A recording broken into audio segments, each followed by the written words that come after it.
Tudo da Canção Nova em um só lugar. Canção Nova Play. É isso que nós estamos pedindo já desde a oração da manhã, belíssima, da profecia que nos fez Padre Jonas, chamando-nos a viver a nossa vocação de homens e mulheres de Deus e para Deus, seja como consagrado, como sacerdote e acima de tudo e primeiramente como marido e mulher, como família. Agora nós queremos pedir ao Senhor a graça de assumirmos o compromisso de semear a paz na família. E depois à tarde nós vamos pedir ao Senhor que, por intercessão da Sagrada Família, semeie a verdadeira paz em nossa vida. E vamos já começar no início da tarde hoje com o Padre Fábio de Mello, o convite a sair de toda forma de escravidão que a família vive e a caminhar rumo à terra prometida, rumo à construção dessa explosão de amor que o Padre Jonas nos convida a viver ao longo de 2002. Abra sua Bíblia no Evangelho de São Marcos. Marcos, capítulo 5.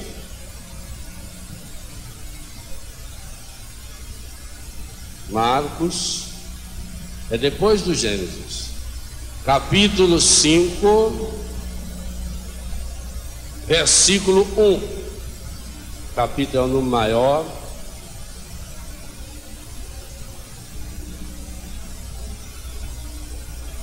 Jesus e os seus discípulos chegaram à outra margem do lago, na região dos Gerazenos. Logo que Jesus desceu do barco, um homem que tinha um espírito impuro saiu do meio dos túmulos e foi ao seu encontro. Ele morava nos túmulos e ninguém conseguia amarrá-lo, nem mesmo com correntes. Muitas vezes tinha sido preso com grilhões e com correntes, mas ele arrebentava as correntes, quebrava os grilhões e ninguém conseguia dominá-lo. Dia e noite andava entre os túmulos e pelos morros, gritando e ferindo-se com pedras. Ao ver Jesus de longe, o homem correu, caiu de joelhos diante dele e gritou bem alto: que queres de mim, Jesus, Filho do Deus Altíssimo? Por Deus, não me atormentes. Jesus, porém, disse-lhe: espírito impuro, sai desse homem. E perguntou-lhe: qual é o teu nome? Ele respondeu: Legião é meu nome, pois somos muitos. E suplicava-lhe que não o expulsasse daquela região. Entretanto, estava pastando no morro uma grande manada de porcos. Os espíritos impuros suplicaram então: manda-nos entrar nos porcos. Jesus permitiu. Eles saíram do homem e entraram nos porcos. E os porcos, uns 2.000, se precipitaram pelo despenhadeiro no mar e foram se afogando. Os que cuidavam deles fugiram e espalharam a notícia na cidade e no campo. As pessoas saíram para ver o que tinha acontecido. Chegaram onde estava Jesus e viram o possesso sentado, vestido e no seu mais perfeito juízo, aquele que tivera legião, e ficaram com medo. os que tinham presenciado o fato explicavam-lhes o que havia acontecido com o possesso e com os porcos. Então suplicaram a Jesus que fosse embora do território deles.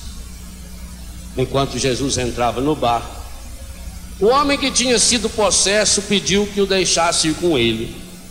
Jesus, porém, não permitiu, mas disse-lhe: vai para casa, para junto dos teus, e anuncia-lhes tudo o que o Senhor, em sua misericórdia, fez por ti.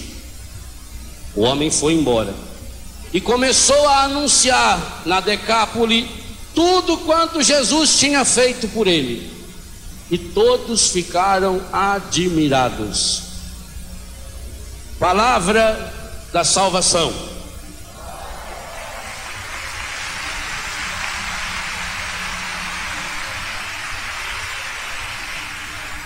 Ricardo Sá, num momento de inspiração, encerrava a reflexão do Padre Jonas dizendo algo que, em outras palavras, já dissemos e que vamos dizer muitas vezes até o raiar de 2002.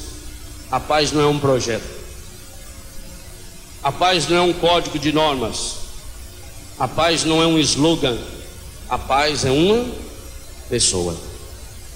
E essa pessoa, o único nome sob o qual o ser humano será salvo, o verdadeiro nome da paz, o nome humano da paz, anunciado como príncipe da paz, Isaías capítulo 9, versículos 5 seguintes, aquele que quando nasceu veio trazer paz aos homens na terra, aqueles que têm boa vontade, aquele que é a nossa paz na cruz, Colossenses capítulo 2, já no capítulo 1 de Colossenses, mas de modo especial capítulo 2, a partir do versículo 14, ele que é a nossa paz, que fez de vários povos um só povo, Efésios, a paz que nós recebemos pelo seu sangue, ele que se coloca no meio da humanidade, como aquele único que pode nos dar a paz. Por isso São Lucas capítulo 24 e São João capítulo 20 nos mostra o grande dom do ressuscitado é: a paz esteja convosco. Ele mesmo diz: como meu Pai me enviou, São João capítulo 20, eu também vos envio para anunciar essa paz, para anunciar essa experiência. Atos dos Apóstolos capítulo 10 vai dizer que o verdadeiro cristão é aquele que anuncia o Evangelho, a boa nova da paz.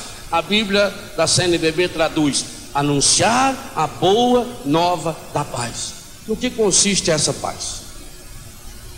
Se nós queremos pedir ao Senhor a graça de assumir a missão desse menino contaminado, desse menino estragado pelo encardido, e a missão dele é a mesma nossa, lá no finalzinho do Evangelho: vai para casa, para junto dos seus, e anuncia-lhes tudo o que o Senhor em sua misericórdia fez por ti. Semear a paz é assumir essa ordem. Nós continuamos na mesma linha da vocação de hoje de manhã. Vai para a casa, para junto dos teus, e anuncia-lhes tudo o que o Senhor em sua misericórdia fez por ti. E o que foi que o Senhor em sua misericórdia fez por esse nosso irmão? Devolveu-lhe a paz. Quem era esse moço? Um moço que não tinha família. O Evangelho descreve isso com clareza. Havia muito tempo, diz São Lucas no capítulo 8, versículo 27, havia muito tempo não vestia roupas. Quem que põe roupa na gente? Pai e a mãe. Quem que escolhe nossa roupa desde pequenininho? Fazia muito tempo que ele não punha roupas. São Lucas diz ainda no versículo 27 do capítulo 8, que é o paralelo desse texto de Marcos: nem morava em casa. São Marcos 5, verso 3 diz: ele morava nos túmulos, ninguém conseguia amarrá-lo. mesmo preso com cadeias, morar nos túmulos. Uma das coisas que me chocou muito no Egito foi ver que as pessoas moram no cemitério. No Egito não tem favela, a favela é o cemitério. Há cemitérios no Cairo, por exemplo, que afirmam que mora mais de 1 milhão de pessoas. E aquilo me chocou muito, ver na beira da rua, você passa o cemitério, aqueles túmulos e as pessoas morando lá dentro. Tá certo que se a gente for em certos túmulos aqui no Brasil, dá vontade de morar neles, porque é aquela coisa enorme. Quem não tem nada por dentro precisa ter muita coisa por fora. A vida é um cemitério. Se você chega no cemitério, você olha, tem aqueles túmulos de gente rica, com mármore, com coisa enorme. Cavuca para ver. Assim na sociedade tem aparência, aqueles enormes de mármore, de granito, com imagens de santo grande. Eles compram as estátuas de Nosso Senhor desse tamanho assim e põe na porta do túmulo. Olha lá dentro. Esse coitado vivia nos túmulos. Túmulo significa também a frieza. Túmulo significa aquilo que nós rezávamos hoje de manhã, quando Jesus puxou a orelha dos fariseus. O que ele falou? Vocês são semelhantes a sepulcros caiados, por fora bonito, jeitado, e por dentro tão podre. Túmulo é aquilo que a gente vai se tornando. Túmulo é o relacionamento de muita família, que o pai, quando chega em casa, é um cadáver, não faz nada, não levanta para nada. Está lá, aquela estátua, aquele cadáver, aquela anta empacada sem misericórdia, está lá. Túmulos são os quartos de muitas famílias, os quartos dos filhos, aonde ninguém pode entrar. E as pessoas têm medo de cemitério. O sujeito tinha que atravessar um cemitério, vai comprar uns negócios para a família. Ele foi morrendo de medo. Quando ele estava dentro do cemitério, ele começou a escutar um barulhinho. Tec, tec, tec, tec. Falei, minha Nossa Senhora, ajuda eu aqui, nós. Armas benditas, 13 armas benditas. Eu não sabia, só tem 13 armas benditas. Eu não sou de arma bendita. Ajuda aí, aqui barulhinho. Tec, tec, tec, tec, tec. Meia-noite, escuro. Ele foi indo, tremendo de medo, rezando. De repente ele viu uma moça com um martelinho batendo assim, escrevendo o nome na lápide. Ai, graças a Deus. Olha, quando eu vi você, eu fiquei com medo. Eu falei, ai, que escreveram meu nome errado. Eu vim corrigir. Está errado. Então o povo tem medo de cemitério. Tem famílias que é pior do que esse túmulo aí do rapaz. Cemitério. Significa que ele vivia uma vida estragada. Não vestia roupa. Dia e noite, nos túmulos ou nos morros, berrando. Tudo cortado de caco de vidro, de pedra, ferido e machucado. Andava pelado. Pelado significa, gente, aquela situação da nudez do pecado. Pelado significa você estar desprotegido. Pelado significa que você não tem relação com ninguém. Não é pura e simplesmente uma nudez de tirar roupa, não. A Bíblia, quando fala na nudez, ela fala num sentido muito profundo. É a nudez de Adão e Eva, é a nudez do Cristo para cobrir essa nudez, é a nudez do Pedro. Amanhã nós vamos falar do Pedro, porque amanhã nós vamos fazer aqui a queima dos calendários do ano de 2001, quando fizemos a oração de cura, queimando o nosso passado. E depois, no início de 2002, o Padre Jonas vai fazer a bênção dos calendários, das agendas do ano de 2002, essa nova vida que nós queremos acolher de Deus. Então nós vamos falar de Pedro. Pedro, quando viu que era Jesus, ele estava nu e pôs roupa. Então, sem roupa significa que você não tem dignidade. Ele não era gente. Assim eu recebo muitos e muitas na Betânia, e muitos que a gente não consegue receber. Sem família, dia e noite, eles trocam o dia pela noite. O que a droga faz com um menino, com uma menina? O que a prostituição faz com um menino e uma menina? Não é isso? Essa legião teve uma parte dela que não morreu com os porcos, ficou com aqueles que cuidavam dos porcos.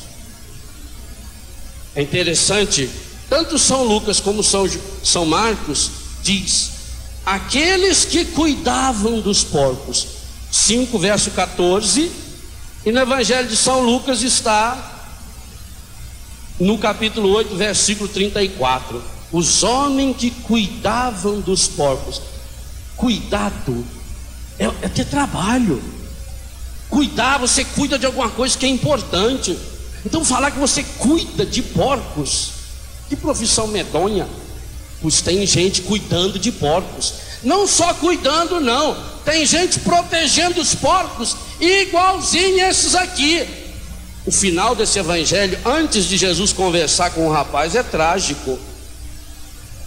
Quando viram o rapaz sentado como discípulo, São Lucas diz que ele estava sentado aos pés de Jesus, vestido em seu perfeito juízo. Eles então ficaram com medo. Será que a gente consegue entender o que está escrito no Evangelho? A inversão de valores. Quando ele estava berrando, quando ele estava pelado, quando ele trocava o dia pela noite, quando ele estava jogado, não tem problema. Quando chegaram e viram ele sentado, vestido, Jesus devolveu a ele a dignidade perdida. Sentar aos pés do mestre na Bíblia significa discípulo de Jesus. Lucas capítulo 10, a partir do versículo 38. Maria de Betânia sentada aos pés do mestre. Marta, Marta, tu te inquietas por tanta coisa. Maria escolheu a melhor parte, aquela que não lhe será tirada. Esse moço tornou-se um discípulo de Jesus. Ele que não era nada, mas quando viram que ele estava sentado de roupa, discípulo de Jesus, ficaram com medo. E é bom mesmo que os que cuidam dos porcos tenham medo dos verdadeiros discípulos de Jesus. É bom mesmo. É uma ameaça. Por isso eles atacam tanto. E o que eles fizeram então? Como eles não podiam devolver aquele homem ao chiqueiro que ele vivia, eles, os que tinham, então, versículo 17, suplicaram. O que quer dizer o verbo suplicar? Súplica é oração. Eles rezaram. Tem duas orações aqui terríveis. A primeira é a oração do encardido. O encardido rezou. Ele falou só coisa bonita para Jesus. Que queres de mim, Jesus, filho de Deus Altíssimo? Por Deus não me atormente. Que palavra bonita. Parece um padre rezando. Filho do Altíssimo. O encardido é sábio. Sábio não, ele é astuto, ele é safado, ele é sem vergonha, ele é enganador. E ele vem com essa oração. Ah, padre, mas lá na novela tem até um padre, eles falam de Deus. Ah, naquele canal tem até missa na televisão. Tem. E depois da missa? O que tem? Eles cuidam dos porcos e cuidam bem. Então suplicaram, a segunda oração terrível desse texto, a Jesus que fosse embora do território deles. Olha o ponto que o pecado nos transforma. Quando eu terminei de ler esse trecho, o que eu falei? O que eu falei? Beijei a Bíblia e falei o quê? Palavra da... Não tem outra. Nós não temos outra salvação. Se nós queremos semear a paz na família, está aqui. Enquanto nossas famílias preferirem os porcos, como esse povo aqui preferiu os porcos. Esse povo aqui pediu para Jesus sair do território deles. Porque imagina uma perda que foi de 2.000 porcos. Eles cuidavam dos porcos. Quais são os porcos que você está cuidando? No chiqueiro que vai se transformando a sua vida, a minha vida. Nós temos uma criação de porco inteira aqui dentro. Por isso Jesus diz: não atirei pérolas aos porcos. A mais preciosa pérola que nós atiramos aos porcos somos nós mesmos, quando nos atiramos inteiros, pelado, dia e noite, nos braços do pecado, que tão bem sabe nos seduzir. E é terrível perceber que famílias inteiras, comunidades inteiras estão pedindo para Jesus: sai daqui, Jesus. O Padre Roberto não disse ontem de pai e mãe que amarrou o filho dentro de casa? Esse aqui também estava amarrado com corda, com corrente, com grilhões. Nós preferimos aos porcos. Cada vez que eu sento na minha casa para assistir determinados programas de televisão, é uma escola de imbecilidade, é um chiqueiro ambulante que entra dentro da nossa casa. Eu fiquei profundamente decepcionado quando li nos jornais que um programa de televisão chamado Casa dos Artistas deu 57 pontos no Ibope. 57 significa o quê? 70% do povo estava assistindo. Assistindo o quê? Qual é o retrato de família que tem nesse tipo de programa? Nenhum não, todos ao contrário. É o encardido ensinando a você como levar os porcos dele e ele nos porcos para dentro da sua casa. Porque tudo que ensinam é exatamente o contrário do Evangelho. Ali ensina que você tem que fazer tudo para conseguir ganhar dinheiro. Lá era 200 mil, 300, 400 mil. Mas nós fazemos a mesma coisa por 10 mil, 5 mil, 1.200 reais. É a família que se aniquila. As câmeras que estão filmando dia e noite, se filmassem dia e noite a nossa casa, iam descobrir o quê? Pois elas estão sendo filmadas, não pela câmera da televisão, pela câmera do encardido, para nos acusar diante de Deus. Mas a nossa sorte é que eles também estão sendo dia e noite filmadas pela câmera da misericórdia, do amor de Deus, que é infinitamente maior. Mas Deus é justo, e nós um dia teremos que levar para Ele as nossas obras. Será que se filmasse nossa família, que ibope daria? Eu vou fazer a pergunta diferente. Imagine que conseguisse colocar aqui umas câmeras dentro da sua casa, da minha casa. Não só a minha casa, porque dentro da minha casa até não é difícil de viver santo. Lá em casa tem 86 filhos, é uma maravilha. A capela é do lado do meu quarto, não é difícil. Mas se filmasse assim, quando eu não estou em casa, quando eu estou nos escuros da vida por aí, quando eu estou viajando, bem, se filmasse a minha vida 24 horas, durante uma semana, será que eu daria boa audiência no céu ou no inferno? Eu peço a Deus que seja um dia no céu. Mas eu tenho que confessar a vocês que determinados momentos da minha vida, se filmasse no céu, seria proibido passar. Nas horas que eu não amo, nas horas que eu amarguro o meu coração com o pecado, nas horas que eu vou perdendo o tempo da minha vida, na hora que eu critico o meu irmão, na hora que me falta caridade, na hora que a impureza sobe a minha cabeça, será possível que Deus deixaria passar isso para o céu? Da minha vida não. Então e da vida deles, desse povo? Que chiqueiro eu estou trazendo para dentro da minha casa? Então, para ganhar dinheiro vale qualquer coisa. Segunda coisa, se a gente quer ganhar, a gente tem que eliminar alguém. Gente, essa ideia é inferno puro. Aliás, não é só esse programa não, o outro do limite é a mesma porcaria. A filosofia do demônio é a mesma, igualzinho. Você, para ganhar alguma coisa, você tem que eliminar. A equipe perdeu, reúne a equipe. Quem é o culpado da gente perder? Fulano, bota fora. E vocês pensam que isso só passa na televisão? Não, isso é na vida. Eu vejo lá em casa. Tem filho e filha minha em Betânia que ficaram 1 ano na minha casa e nunca recebeu a visita do pai, da mãe e do irmão. Porque no dia que eles se meteram nesse túmulo aqui, a família diz: porta fora. Não, padre, porque a gente não pode ser bobo. Eu fiz tudo para minha família, nós demos tudo para esse filho. Aonde foi que nós erramos? Nós fizemos isso. Agora, padre, ele não quer, então que se vire, que se dane. Nós também não pode ser bobo de ficar protegendo errado. Eu tenho na minha casa muitos desses que a família botou porta fora, e que foi me procurar, inclusive, dizendo: não adianta, padre, é bobagem, padre, é tempo perdido, isso aí não dá nada. O pai dele já não valia nada. Teve um tio de um menino que me procurou, uma pessoa muito importante, por sinal. Eu tenho um profundo desprezo pela importância dele. Muito importante. Na cidade era muito conhecido.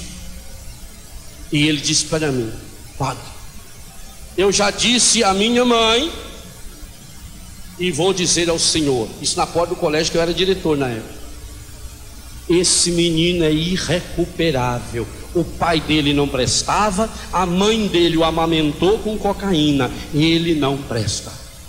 E quando esse menino cometeu uma barbaridade, o pai, esse parente dele, ligou para mim alguns dias depois e disse: não falei para o senhor? Eles ficam torcendo para a pessoa dar errado, mas ele não para pensar: se esse menino que é da minha família fez coisa errada, é sangue meu, o que eu fiz para melhorar? É muito fácil achar culpado, gente. Nossas famílias estão se transformando num inferno, num verdadeiro e mais terrível inferno. Os crimes que se cometem dentro de casa hoje, a família que tem que ser o lugar da paz, o santuário da vida, está se tornando o santuário da morte, geradora de morte. Morte pelo pecado, morte pelas doenças, morte pelo desamor. A família está se transformando numa escola de pequenos seres endemoniados, porque ensina o egoísmo. Cada um vai criando o seu mundinho, vai se isolando, e cada um vai se respeitando o respeito humano, e não tem amor, não tem carinho, não tem paz, não tem graça, não tem bênção, não tem Deus. Não, porque nós vamos deixar a melhor herança para o nosso filho, porque nós precisamos pensar no futuro do nosso filho. Não adianta você pensar no futuro de alguém que vai morrer com 15, 16, 17 anos, como morrem tantos e tantas drogados, prostituídos. Por que eu vou pensar no futuro de quem?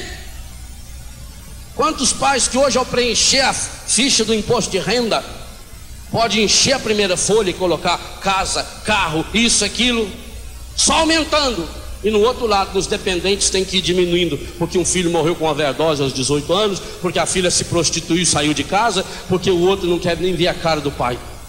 Quantos casos desses? Mas nós estamos vendo isso, e estamos levando o chiqueiro para dentro de casa.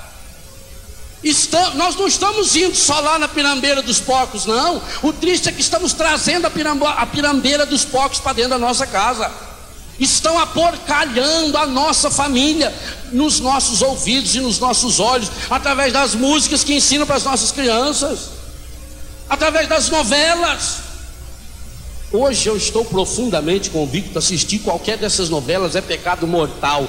E é mortal no sentido mais profundo do termo, porque vai minando a pessoa, vai minando, vai minando, vai minando, vai minando, vai transformando a pessoa numa coisa, onde você só vale pelas coisas que tem fora, onde tudo é normal, tudo que for pecado é normal. Padre Jonas lembrava aqui, onde a gente torce pelo pecado, torce pelo desquite, torce pelo divórcio, torce pelo fim da família. A infidelidade é uma maravilha, e vai entrando dentro da nossa casa quantos e quantos falsos valores, e a gente tem que ter coragem de dizer não. E não venha com essa história: ah, mas poderia aproveitar isso para evangelizar. Nós temos outros canais, outros meios de evangelizar, muitos e muitos outros. E eu posso falar isso de cadeira.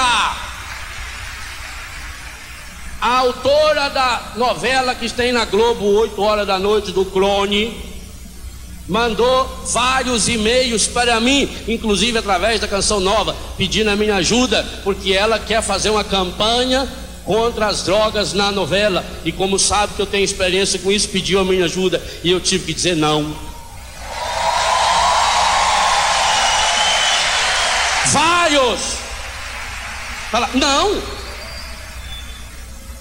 Mas padre, pensa bem, a novela atinge milhões de pessoas. Os milhões de pessoas que assistem não estão interessadas em saber o que fazer de fato para mudar a vida, porque se tivesse, a primeira coisa a fazer é desligar dessa novela. Ou é mentira? Estão aporcalhando. E aí vem falsas religiões. E as crianças, eu vi um menino da comunidade falando pequenininho, porque ganhou o anel não sei de quem. Eu falei, que anel é esse? É da novela, que agora vem um anel misturado no dedo da pulseira. Quer dizer, já estão acorrentando. Começa a acorrentar pela mão, depois pelo pé, depois pela cabeça. Vai acabar igual esse rapazinho, acorrentado inteirinho, com aquelas pedras amarradas.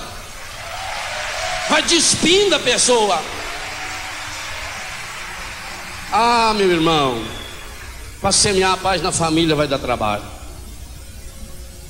Mas aqui os senhores pais um dia vão ser cobrados. Os que cuidam dos filhos e os que não cuidam. A Bíblia é muito clara ao afirmar: os filhos das uniões ilícitas serão chamados a depor contra seus pais no juízo final. Muda a Bíblia, vai ver que a Bíblia está errada. Vai ver que o que está certo é essas novelas, essas pornografias. Outra coisa que rima, mas não posso falar aqui com isso aí. Deve ser. Jesus está errado. Jesus morreu por mim, isso aí está tudo errado. Certo estou eu. E eu vou relativizando. Eu não vou percebendo que eu estou me transformando nisso aqui. Leia esse texto depois e não vê o seu. Eu vejo o meu retrato aqui. Quantas e quantas vezes eu sou muito pior do que esse jumentinho aqui. Quantas e quantas vezes. Porque quando a gente está se despindo da sua dignidade de pessoa humana, a gente vai se aporcalhando, vai se vendendo, o pecado vai nos envolvendo, e você então dia e noite a viver no pecado, respirar pecado, pensar pecado, viver pecado, amar o pecado, cultivar o pecado. Aqueles que cuidavam dos porcos, meu Deus, nós cuidamos dos nossos pecados, nós protegemos os nossos pecados. A coisa que nós mais amamos na vida parece ser o nosso pecado. Meu Deus, a família quer proteger um falso diálogo. Eu não vou falar isso, porque se eu falar isso meu filho vai ficar ofendido. E a senhora e o senhor não se preocupa que Deus está ofendido? O que adianta a senhora saber que a senhora está deixando o seu filho na liberdade de trazer a namorada para transar com ela dentro de casa? É tudo moderno, pode, não tem problema. Imagina, se eu falar para o meu filho não assistir determinados canais de televisão, ele fica chateado comigo. Rapaz, o senhor não sabe como ele é. Mas foi o senhor que criou, o senhor deve saber. Foi o senhor que criou. Então eu não quero criar caso dentro de casa. É uma falsa paz. Isso é falsa paz. Quer viver em paz com todo mundo? Não provoque o outro. Não fale as verdades para o outro. E aquilo que o padre Jonas falou, eu falo também. Se você vê um de nós numa situação de falsa paz ou de pecado, fale para nós. Senão você peca pior. Se falar para outro, você peca pior. Fale para a pessoa: você está errado. Meu irmão, você está levando gente para o inferno. Porque parece que hoje nós não pensamos nisso, que nós estamos mandando pessoas da nossa família para o inferno. Padre Jonas nos perguntava: você gostaria que alguém da sua família fosse para o inferno? Mas é muito pior saber que nós estamos mandando gente para o inferno. E estamos mandando porque preferimos a falsa paz. A paz que não é ausência de conflito. Jesus diz que essa não é a paz, não. Jesus diz: o reino do céu é conquistado pelos violentos. Então ninguém rasgar o evangelho? Que a violência é maior do que o Cristo fez com ele mesmo ao assumir a cruz? Não tem violência maior. Mas essa violência porta dentro. Família tem que ser porta dentro. Família tem que ser transformada num céu. Se eu quero semear a paz na minha família ao longo de 2002, eu tenho que transformar a minha casa num céu e num caminho de céu. As pessoas que chegarem na minha casa têm que sentir a paz dentro da minha casa, têm que sentir a alegria dentro da minha casa, têm que sentir o peso e a força do sagrado dentro da minha casa. Nossos filhos precisam ser educados para Deus, e isso não é fácil. Em Betânia nós fazemos praticamente todo mês a gente tem retiro lá. Um retiro fechado, com poucas pessoas. Eu prego o retiro, a equipe trabalha.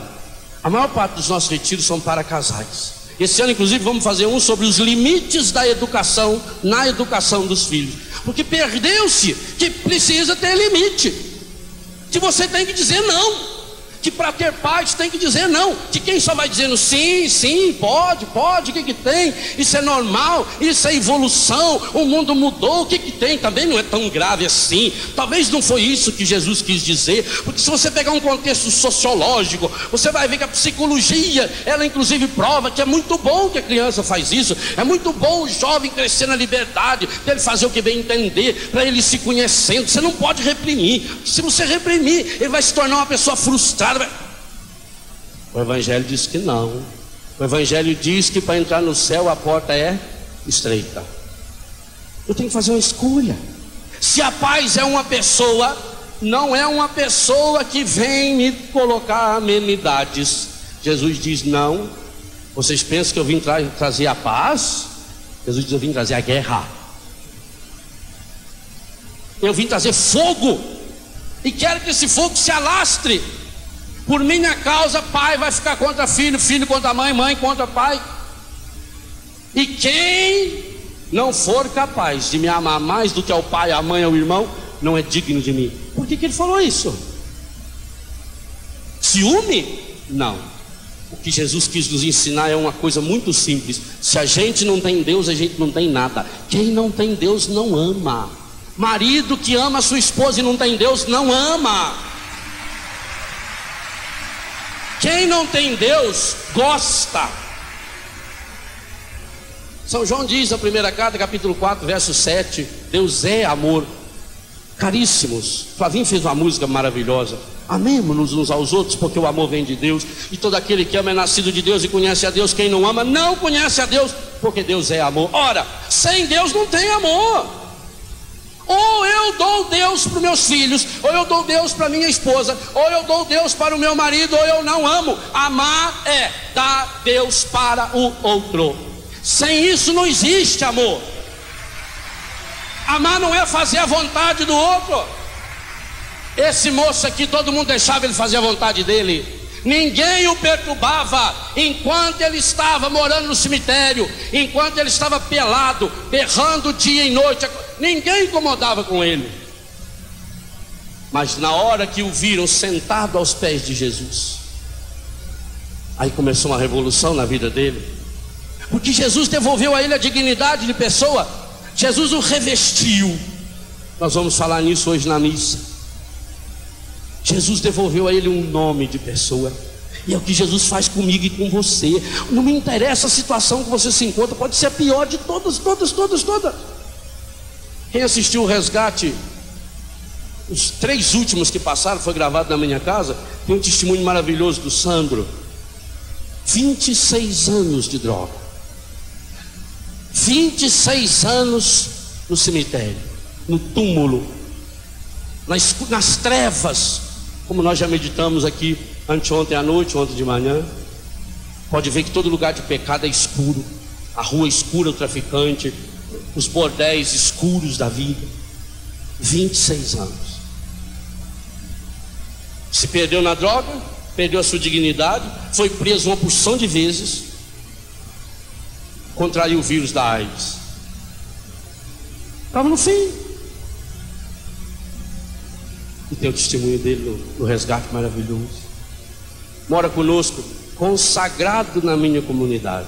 No dia 6 de junho desse ano que está encerrando, Sua Excelência Reverendíssima, o bispo coadjutor de Guarapuava, Dom Antônio Wagner, recebeu a consagração dele. Eu quase não vi, porque eu chorei o tempo todo. Era um sonho meu ter na minha comunidade um consagrado que fosse contaminado com HIV. Era um sonho. E hoje eu tenho. E ele mandou um recado para mim via telefone, que ainda essa semana foi fazer os exames de novo, e os médicos não conseguem achar aonde será que está escondido esse vírus. Poxa,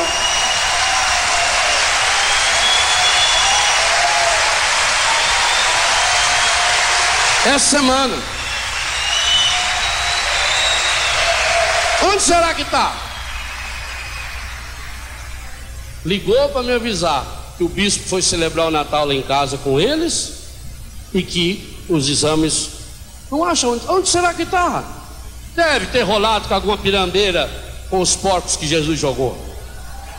E quer jogar. Meus irmãos, nós estamos sendo chamados a um desafio muito sério. No domingo da Sagrada Família, convidados a viver semeando a paz, é preciso semeá-la dentro da nossa casa. E não, a paz não significa ausência de problemas. A paz não significa ausência de conflito. Se eu vejo que alguém está indo para um buraco, eu tenho que arrancá-lo de lá. Eu tenho que tirá-lo de lá. Não adianta nada eu deixar a pessoa tranquila e serena, alegremente ir para o fogo do inferno. Não adianta. E eu sei que você é pai, você é mãe, você é filho, você é irmão, você não quer isso. Mas nós fazemos isso. E aqui está uma coisa, gente. Por que a gente briga tanto? Olha, quando eu falo dos outros canais de televisão, eu não estou preocupado só com a audiência da Canção Nova, não. Confesso a vocês, não tem nada a ver isso.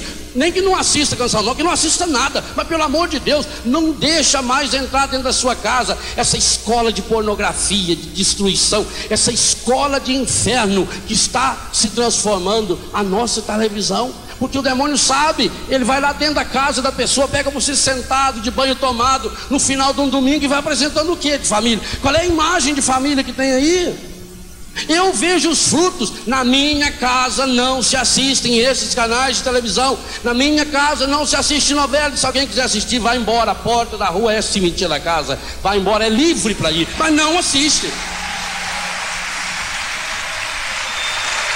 Ah, mas isso aí não é democracia. E quem falou que o céu é democrático? O inferno é. No inferno você faz o que você quiser. No céu não. No céu, ou eu vou pelo caminho que é Jesus, ou não tem outro. Ele diz, eu sou o caminho. Ele não falou eu sou o melhor. Ele não disse eu sou um dos caminhos. Essa história, tudo quanto é religião leva para o céu. Isso é contra a Bíblia. Ecumenismo não tem nada a ver com isso. Ecumenismo é eu respeitar o outro, mas apresentar-lhe a verdade. E a verdade tem nome, igualzinho à paz. Eu sou a verdade. Jesus não veio apresentar uma porção de verdade, é única. Aceita, ótimo. Não aceita, tchau. E Jesus não corre atrás. Ah, que indelicadeza. Olha, a pessoa foi embora, foi, tchau. Aliás, quando um bando de gente abandonou Jesus, ele reuniu os apóstolos e virou e falou, e vocês também não vão não? Essa é a delicadeza de Jesus. Por quê? Porque para salvar uma pessoa você tem que ser, até se preciso for, tem que ser indelicado, tem que ser bruto, para não deixar alguém morrer. Eu vou deixar uma criança entrar no fogo? Não. Se eu tiver um laço na minha mão, eu jogo e puxo ela no laço. Imagine essa cena. Alguém fotografa o padre laçando uma criança e põe no jornal. Ué, é verdade? Está lá a imagem, foi fotografada, foi filmada, todo mundo mostrou. Mas não mostrou antes que a criança estava já na beirinha do precipício, e que não dava tempo de chegar lá, e que o único jeito era jogar o laço. Então que filmem o laço, mas ela não caiu no precipício. Nós temos que ter essa certeza de que a palavra de Deus é a salvação da nossa vida, não tem outra. A história desse menino eu vejo quase todo dia.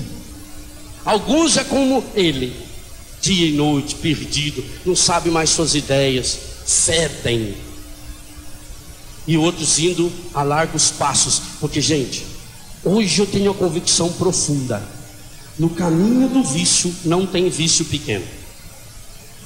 Cada vício que você tem é começo para um vício maior. Que seja a bebida alcoólica, que seja o cigarro, os vícios lícitos, eles acabarão levando para os ilícitos. Por quê? Ah, mas meu avô fumou 80 anos, fumou. Mas seu avô deitava às 6h30, 7 horas da tarde, não assistia uma porcaria dessas televisões, levantava cedo, trabalhava na roça, rezava, andava a pé 7, 8 quilômetros para participar de uma missa, para rezar um texto na casa de alguém. Você faz a mesma coisa? Ah, eu quero só que ele fumava. Fumava cigarro de palha. Corta o fumo lá assim no palheiro, que nem minha avó, meu avô, minha mãe. A gente mesmo cortava, escolhi palha para minha mãe, a mais bonita palha, a mais lisinha, velho. Mas não essas porcarias que hoje tem aí 4.270 substâncias químicas. E por trás disso o que tem mais? Tem a prostituição, a pornografia, a violência, a mentira, o tráfico de pessoas, de gente, tudo para levar para o inferno. Eu quero que alguém que eu amo vá para o inferno. Agora, muito pior é saber que eu estou levando gente para o inferno. Jesus tem uma palavra muito dura. Ele diz: é muito melhor você colocar uma pedra no pescoço e pular dentro de um precipício do que levar um dos meus inocentes para o inferno.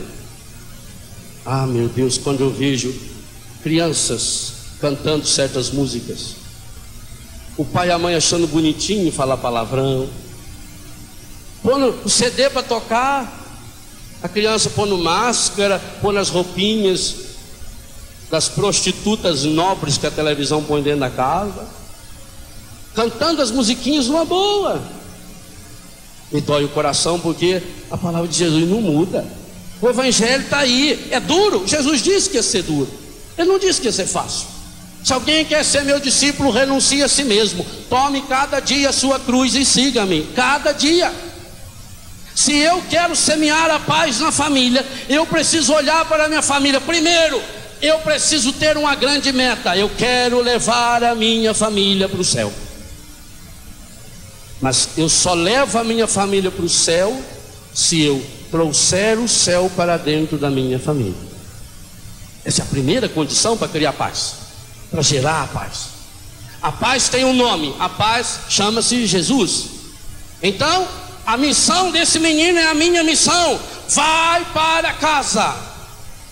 Cada um de nós vai para a sua casa, para junto dos teus. Quem são os meus?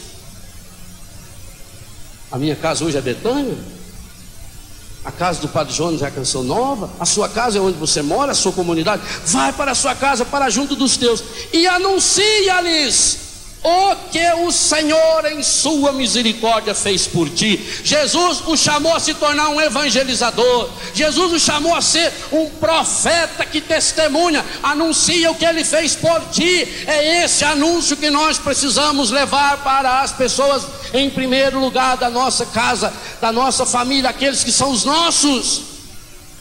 Levar Jesus. Ou eu dou Jesus para minha família, ou eu não dou nada. Nenhum relacionamento humano poderá ou poderia sobreviver se não for enxertado, amarrado no Senhor Jesus. E nós vamos meditar hoje à tarde na Santa Missa a missão da família, à luz da família de Nazaré. E nós vamos perceber isso muito claro. Como é importante ser rápido, não pode demorar. E essa frase eu deveria repetir hoje à tarde: a família não pode perder tempo, está na hora, não pode perder tempo. O evangelho de hoje à tarde vai nos dizer isso, tem que ser logo, tem que ser rápido.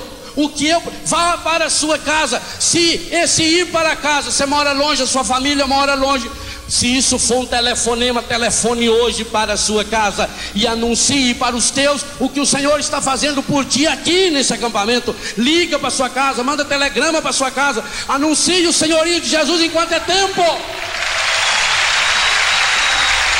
Nós não temos outra alternativa. E temos que fazer isso com muita força, e temos que gastar a nossa vida, como eu li aqui na missa de abertura na sexta-feira à noite. O nosso suor, nossa lágrima e nosso sangue nós temos que gastar, porque o encardido está vindo com força muito grande. Eles estão investindo. Gente, esse tiro que foi dado dentro da casa do Padre Jonas, eu cheguei no dia seguinte à casa do Padre Jonas, o sangue que foi derramado ali dentro, na capela.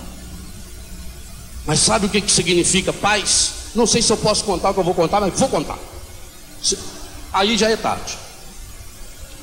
Quinta-feira de manhã eu estava rezando no quarto e o Padre Jonas mandou me chamar na sala. Quando eu chego na sala, está um casal e uma moça. E o padre me apresenta. Essa família gosta da gente, assiste programas com a gente. E o padre me apresentou o pai, a mãe e a irmã do Cláudio, que deu a sua vida ali na capela da casa do padre. Fazia 3 dias que tinha acontecido. Conversamos um pouco com a família, falamos um pouco desse Deus. E na hora que eles se manifestaram de ir embora, o Padre Jonas, e aquilo me tocou profundamente. Eu amo esse homem de paixão também por essas coisas. O Padre Jonas diz: vamos terminar na capela. E levou o pai, a mãe e a irmã do Cláudio lá na capelinha dele, particular dele. E ali, aonde o filho derramou a sua última gota de sangue, o Padre Jonas impôs as mãos e nós pedimos o batismo do Espírito Santo para a família daquele rapaz. Isso é paz. Isso é paz. Um dia o céu vai saber, já sabe e todos saberemos. A morte desse moço não foi só um sangue derramado pela Canção Nova, pela campanha desse mês, pelo projeto Dai-me Almas, porque ele deu a sua alma de verdade, mas foi derramado também para a conversão, a cura, a santificação e a restauração da sua família. Da sua família. Aqui dentro. Semear a paz na família. O Cláudio semeou a paz na família dele, em vida, mas principalmente depois de morto. Aí nós entendemos o Evangelho: quem vive e crê em mim não morrerá jamais. Se ele tivesse vivo, nós não estaríamos falando dele, como não estamos falando de nenhum outro que está cuidando desse serviço importante, que a polícia está exigindo que tenha esse cuidado agora, porque realmente foi uma ameaça muito séria, foi um problema muito sério. Mas ele está vivo. Ele semeou com o sangue dele a paz na capela da casa do padre, na casa do padre, na nossa casa, na sua casa e, acima de tudo, na casa do pai e da mãe e da irmã dele, e com certeza da esposa, com certeza de todos aqueles que vão conhecendo essa história. Semear a paz, se for preciso, com a minha vida.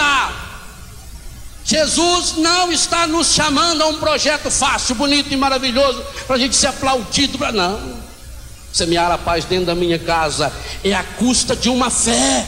Eu preciso ter a certeza de uma fé, a experiência de uma fé que me leve a arrancar de dentro de mim o que é contra a paz, a dizer não para todas as armas, não para todas as violências, mas não só aquelas que estão fora, é de dentro que precisa brotar. É o meu coração, é o seu coração que precisa ser um sementeiro dessa paz, essa paz que transforma, essa paz que restaura, essa paz que cura, essa paz que fortalece e que quer fazer tudo isso na nossa história. Hoje é dia de a gente pedir por intercessão da Sagrada Família de Nazaré, por São José e por Nossa Senhora, por Jesus Cristo, que se fez pequeno para crescer e se educar no coração de uma família. Hoje é dia da gente pedir paz para as nossas famílias, paz para as nossas comunidades, mas a verdadeira paz é Jesus. Então é dia da gente levar esse Jesus para a nossa casa. Eu queria convidar você a fechar um pouquinho os seus olhos e pensar na sua família, na sua casa, para obedecer a essa palavra que o Senhor nos deu nessa manhã, de ir para a sua casa, para junto dos teus, e anuncia-lhes tudo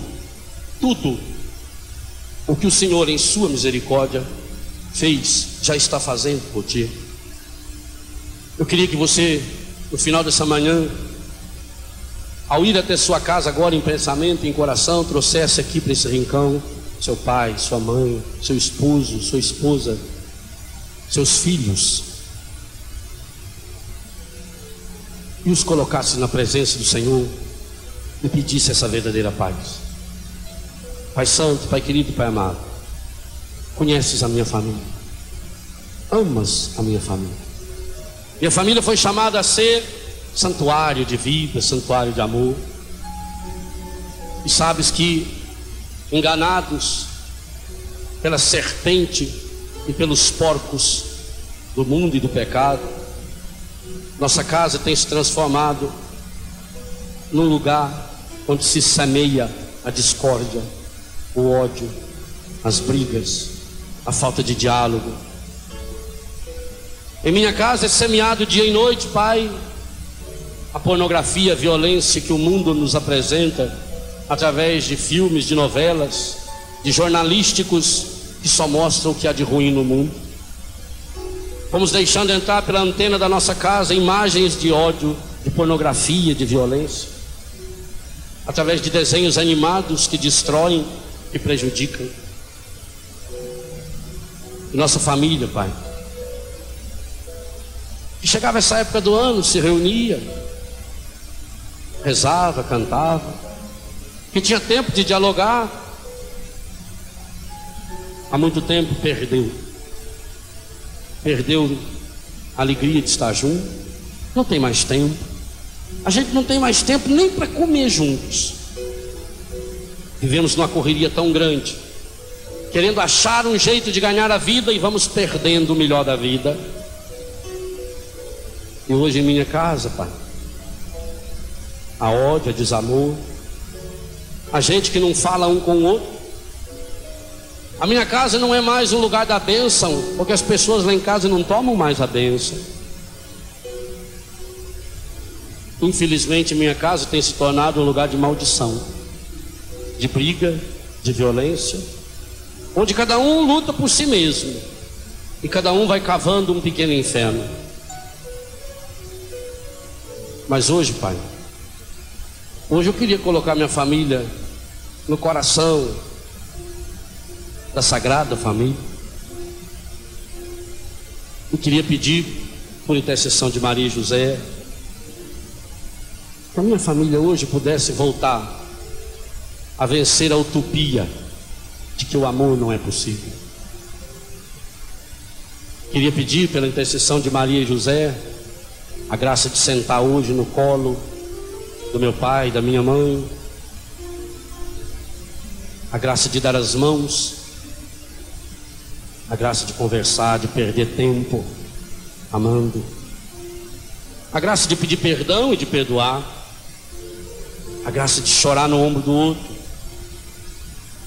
Hoje eu queria pedir, por intercessão da Sagrada Família, que a minha casa se torne uma gruta de Belém, aonde nos momentos de dificuldades eu possa correr para lá, correr para o abraço do meu pai e da minha mãe, sentar no colo, chorar as mágoas, e quem sabe com uma caneca de café com leite quente, passar a dor, a tristeza, o vazio que está dentro de mim.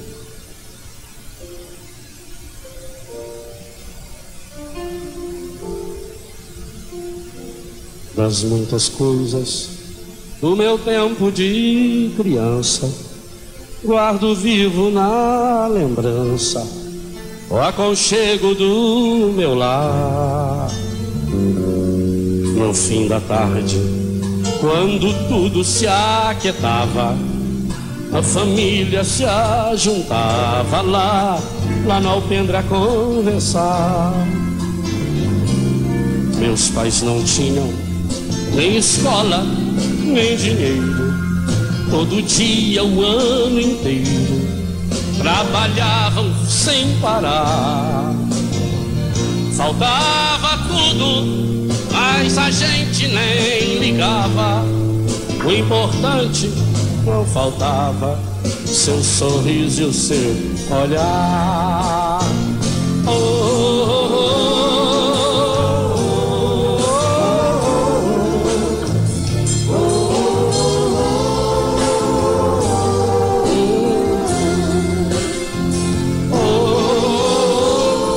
Sua família, abraçando seu pai e sua mãe aí no coração.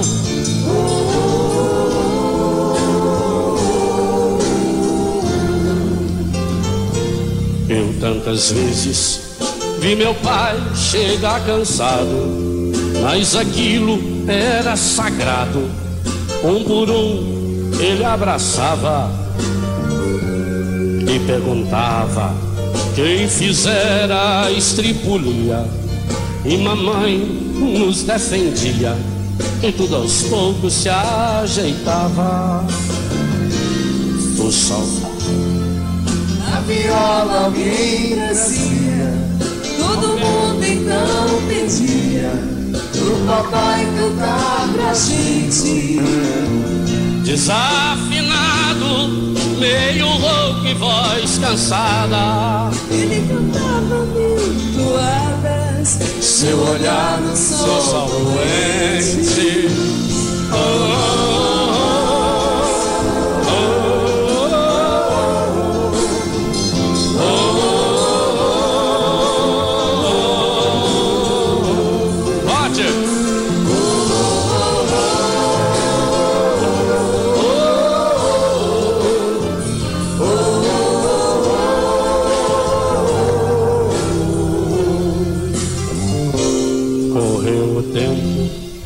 Hoje eu vejo a maravilha de se ter uma família, quando tantos não a têm. Agora falam do desquite ou do divórcio.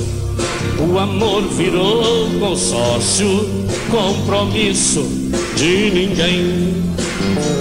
Há tantos filhos que bem mais do que um palácio gostariam de um abraço e do carinho entre seus pais. Se os pais se amassem, o divórcio não viria. Chama isso de utopia. Nós hoje mais do que nunca também, eu a isso chamo paz.